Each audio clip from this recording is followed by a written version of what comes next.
இஸ்ரவேலர்கள் காலத்தில் நடந்த உண்மைச் சம்பவம். அதில் அல்லாஹ் தஆலா சத்தியவாதிகளுக்கு சில அரிய படிப்பினைகளை தந்திருக்கின்றான். அவை உண்மைக்கு என்றுமே எதிர்ப்பு உண்டு, ஆனால் அழிவில்லை.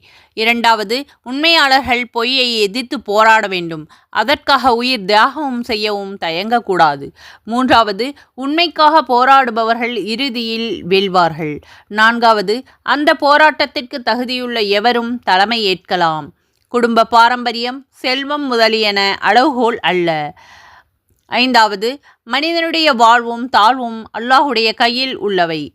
மனிதனிடம் உள்ள நேர்மை, உழைப்பு மற்றும் அல்லாஹுடைய பக்திக்கேற்ப உயர்வு தாழ்வை அல்லாஹ் அளிக்கின்றான். ஆறாவது, சமுதாயத்தின் வெற்றிக்கு எண்ணிக்கை என்றும் காரணமாக இருந்தது கிடையாது. சமுதாய மக்களுடைய மன வலிமையும் கொள்கை பிடிப்புமே வெற்றிக்கு வழிவகுப்பும் ஒரே அம்சமாகும்.